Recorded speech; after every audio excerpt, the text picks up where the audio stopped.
Are you a podcaster? Maybe you've got that big idea and you're looking for a network to join. The multi-award-winning Ozcast Network can get your content to eyes and ears all over the world. Join now for the first month free, and you could be featuring this sound at the beginning of your podcast. Ozcast. Simply head to ozcastnetwork.com for details. Welcome back, everyone, for another deep dive. This time, we're headed down to Mexico. Oh, interesting. Yeah, and we always hear about the issues with crime down there, but get this, okay? So this article from Mexico News Daily reports that homicides were down almost 25% this February compared to last September. Wow, that's a big change. Yeah, it's a pretty dramatic shift. It is, a 25% drop.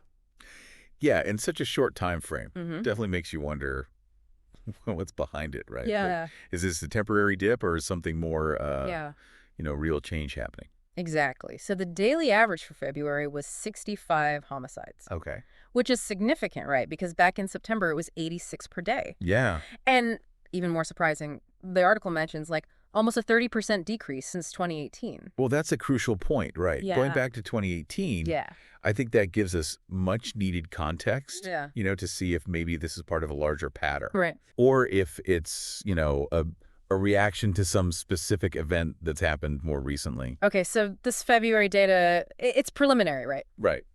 But it still paints a pretty interesting picture. But here's the thing, right? Yeah. It's not, uniform across the whole country. Right. The article highlights Guanajuato specifically, and they had a staggering 241 homicides in February. Oh, wow. That's almost 5 times the national average per state. Yeah, Guanajuato's really become, unfortunately, kind of a hotbed for cartel activity. Oh, okay. You've got the Jalisco New Generation cartel. Right. And the Santa Rosa de Lima cartel, and they're locked in this, really fierce turf war there. Oh, wow. And that's, a major driver of this violence we're seeing in the region. Okay, so it's not just, drug trafficking, right? No, they're fighting for control of everything. Yeah. You're talking fuel theft, extortion rackets. It's a whole big business for them. So the cartels are, really entrenched. Oh, absolutely. In the, local economy. Yeah. It's not just about drugs anymore. Yeah. It's a whole other level right. of organized crime. Okay. So that's Guanajuato. Right.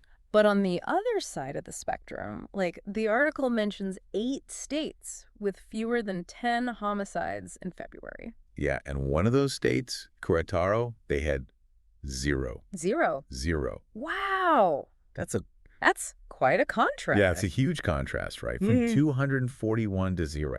Yeah, I mean, it begs the question, what factors are at play in these states that are keeping these rates so low, right? You think it's geography? Well...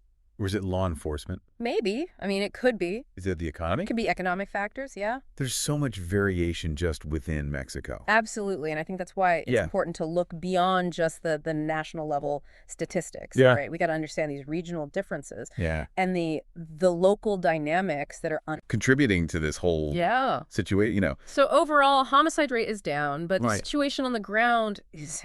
Yeah, it's far from simple. Yeah. There's a lot more to uncover. Definitely. Now, the article doesn't just focus on homicides. Okay. It mentions this broader crackdown on crime that's been happening since, October of last year. Right. They've been targeting what they call high-impact crimes. Yeah. So that's things like kidnapping, extortion, and, of course, homicides. Right. And they've had some serious results. Oh, yeah. Over 13,000 arrests. Wow. More than 6,500 firearms confiscated. That's a lot. And a massive 112 tons of drugs seized. They even dismantled 329 meth labs. Wow. Across 13 different states. Wow. So yeah, that's a huge blow to the cartel's production capabilities. It's a lot to take in. I'm curious how much of this crackdown is driven by internal efforts versus external pressure. Right. Because the article brings up another interesting point. The U.S. is threatening to slap tariffs on Mexican exports. Oh, wow. Because of drug trafficking concerns. That's a crucial piece of the puzzle, right? Yeah. The threat of tariffs from the U.S. is definitely a pressure point for the Mexican government. Right. And it forces them to, really prioritize that fight against drug trafficking. Yeah, so they're using their economic leverage to influence Mexico's security policies. Exactly. Adds a whole new layer of complexity to the situation. It's like, we have to ask ourselves, is this crackdown happening independently? Yeah. Or is it a direct response to this looming threat of tariffs? Right. It's hard to say for sure. It's like a high-stakes chess game. Right. The decisions made in Washington, they have a direct impact on what happens in Mexico City. Yeah. And vice versa. Yeah. Yeah. And it's not just politics and policy, right? Yeah. We're talking about real people's lives are at stake here. Absolutely. 65 homicides a day. Yeah. Even with this decrease, I mean... It's still a staggering number. It's a crazy number. Yeah. You're right. You get caught up in the numbers, but... Easy to forget. You can't forget that each one represents, an actual tragedy. Absolutely. Yes. Families are being torn apart. Yeah. Communities are being terrorized. Yeah. And the long-term consequences of this violence are profound. They are. It's a sobering reminder that we're not just talking about statistics. We're talking about real people. Real lives. Yeah. You know what I'm curious about? Yeah. The article focuses on homicides, but do we have any information about the types of homicides? That's a great question. Yeah. Unfortunately, the article doesn't, okay. It doesn't break it down that way. Right. It just, uses homicide broadly. Right. Which, that could be anything from intentional killings to deaths that occur during, other criminal activities. So we don't know if, this decreases across the board. Right. Or if it's just, I don't know, concentrated in, exactly. drug-related violence, for example. Yeah. It would be helpful to know if we're seeing, a reduction in all types of violence or if maybe, certain categories are being more affected than others. It makes you wonder about the victims, too, right? Absolutely. Who are they? Yeah. Are there any patterns in terms of, age, gender, social background, that kind of information, I think would give us a much deeper understanding. The article does mention those 13,000 arrests, right, for high impact crimes, but again, no breakdown. Right. Were most of them related to drug trafficking? Was it organized crime? Or were there other factors involved? And then, how many of these arrests actually led to convictions? Right. These are all, crucial questions that the article unfortunately, leaves unanswered. Yeah, it feels like we're just seeing it's the tip of the iceberg. It's the tip of the iceberg. Yeah. Right, we're getting this glimpse of this overall trend, but we need to kind of dive deeper to really understand all the nuance, the complexities. Yeah, the nuance. Yeah. Okay, so we talked about this overall decrease in homicides, but we've also said the situation's way more complex. Oh, yeah. Than that. There's regional variations, right? Right. Different types of violence, a lot of unanswered questions. Are you a podcaster? Maybe you've got that big idea and you're looking for a network to join. The multi-award-winning Ozcast Network can get your content to eyes and ears all over the world.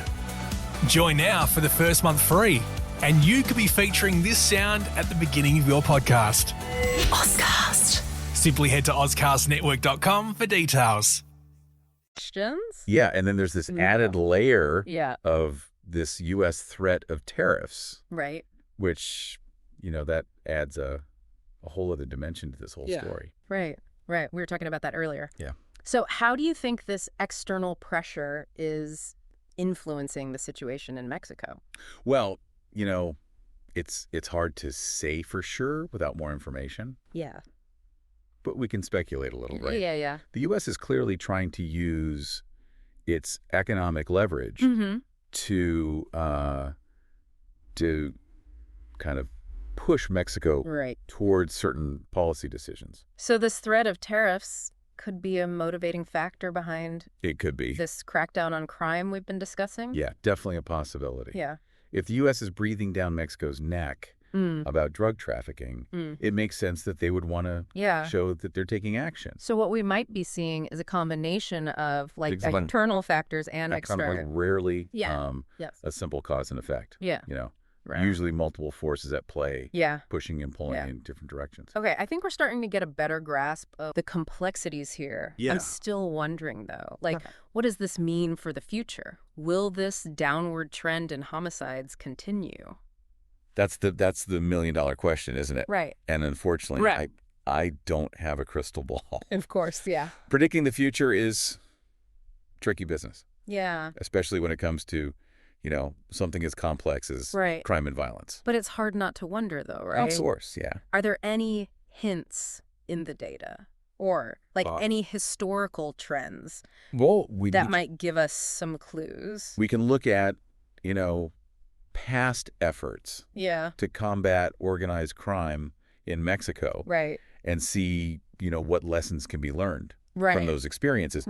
We can also analyze the current policies and strategies and try to assess their impact. So we need to look beyond. Exactly. Beyond the numbers. Think about the broader context, Historical and political. And we need to think about, those underlying social and economic conditions that contribute to crime and violence in the first place. Things like poverty, lack of opportunity. Exactly.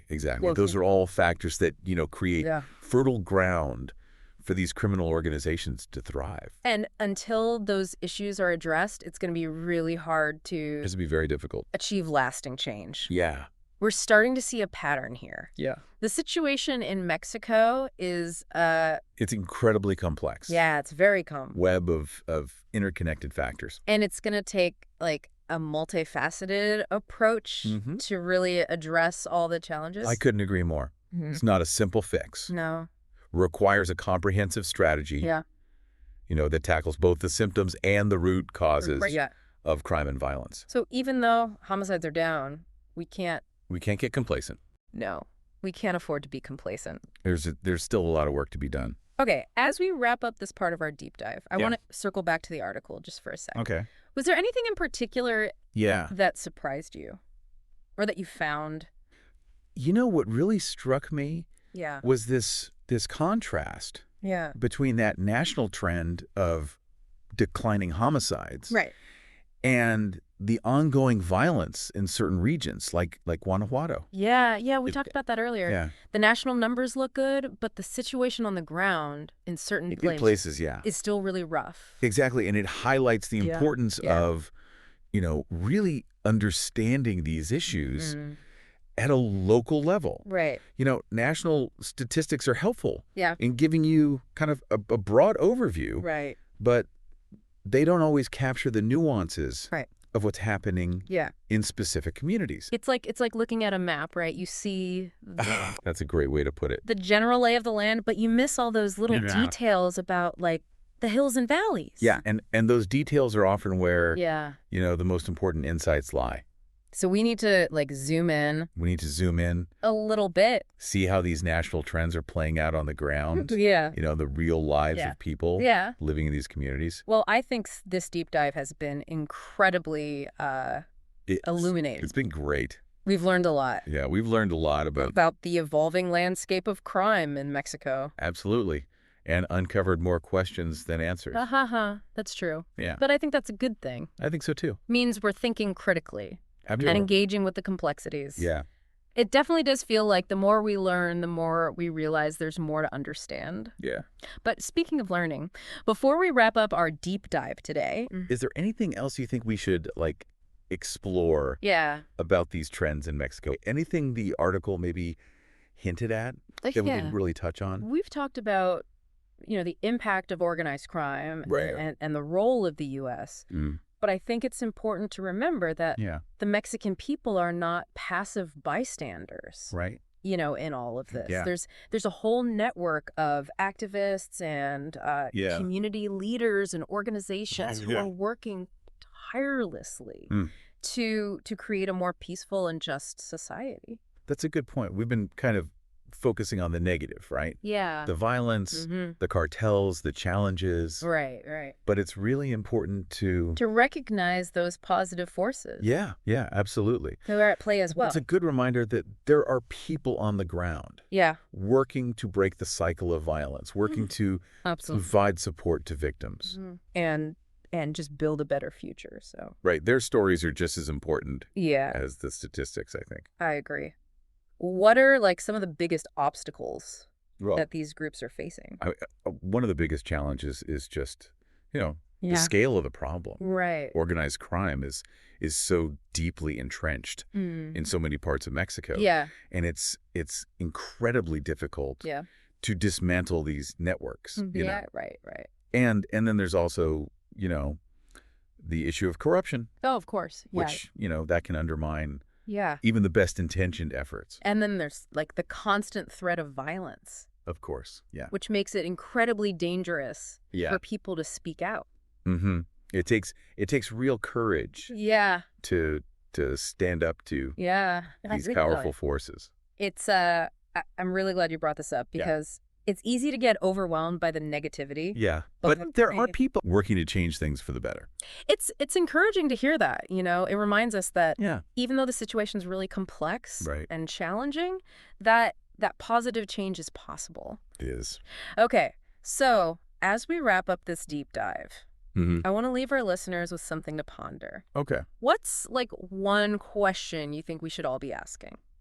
I think the most important question is, what can we do Yeah. to be part of the solution? Yeah, I like that. It's easy It's to... a call to action. Yeah, it's a call to action. It's instead of being Instead of just being observers, we need to become active participants. active participants, right? Right. What are some concrete steps people can take? Well, I think the first step is just to stay informed. Right. Read about what's happening in Mexico, learn about the different organizations that are working on the ground. And just educate yourself about the complexities. So knowledge is power. Knowledge is power. Yeah. The more we understand, Yeah. the better equipped we are Yeah. to make a difference. And once you're informed, you can, Then you can look for ways to get involved. I Yeah. mean, there are so many organizations that are doing incredible work in Mexico. Yeah. And they often rely on support, Mm-hmm. from people outside the country. So donating to these organizations, Donating, volunteering your time, volunteering, or even just, spreading awareness yeah. about their work. So even small actions can have Every little bit helps. a ripple effect. Yeah. The key is to not feel powerless, Feel powerless. but to recognize that we all have the potential Exactly. to contribute. To contribute to positive change. I couldn't agree more. The challenges are significant. They are, Well, but they're not insurmountable. They're not insurmountable, right? And by working together, we can help create Yeah. a brighter future for the country Yeah. and its people. Well, I think that's a great note to end on. Yeah. A huge thank you to our expert for sharing your insights and expertise. Oh, thank you for having me. And to our listeners, thank you for joining us on this deep dive. We hope you found it informative and inspiring. And remember, even though we've reached the end of this episode, the conversation doesn't have to stop here. Stay curious, stay engaged, and let's all do our part to make the world a better place. Are you a podcaster? Maybe you've got that big idea and you're looking for a network to join. The multi-award-winning Ozcast Network can get your content to eyes and ears all over the world. Join now for the first month free, and you could be featuring this sound at the beginning of your podcast. Ozcast. Simply head to ozcastnetwork.com for details.